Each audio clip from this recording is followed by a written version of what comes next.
so much, Steve. All right, let's bring in our law enforcement panel. You have Paul Viollis, the CEO of Viollis Group International, Steve Cardian, former police detective, and Evie Pompouris, who is a former Secret Service agent and security analyst. Thank you all for being with us and sticking around. Thank you.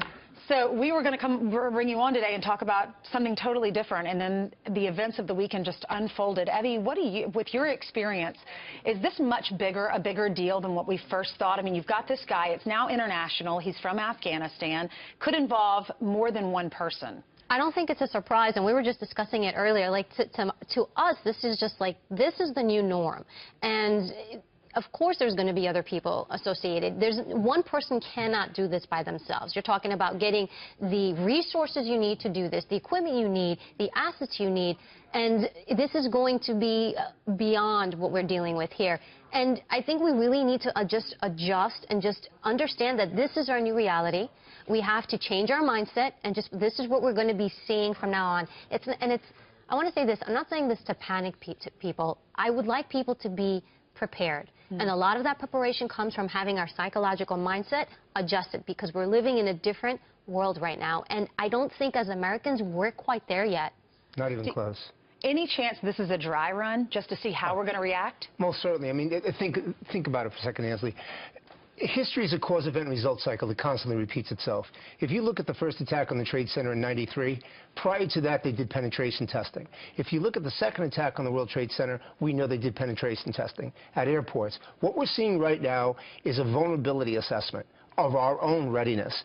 They're planting devices to see what our response time is and how they're going about the investigation and how long it's going to take and who's getting involved.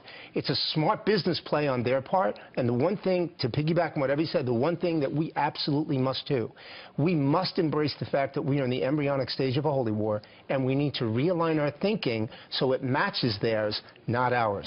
Yeah, a lot of people are speaking to the politicians saying, come on, you got to call it what it is. Yes. Is there any way that this guy was on an FBI terror list? Because they got this picture pretty quickly for us all this morning.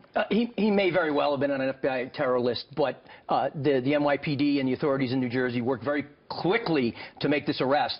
So, you know, and again, back to Evie's point and Paul, this could be a part of a bigger picture. This could be a dry run. I mean, we've got the General Assembly meeting. We've got the President of the United States in town. There's a reason why these things are being done at this time. Yeah, what was These happening? dry runs happen all the time, just so you know. Like, the public doesn't know, but at the White House or at certain places, people come, they leave packages, they do things. They just want to see how it responds. So this isn't something like, oh, this is new. This is normal. Right. Is there a cell here in this area, you think?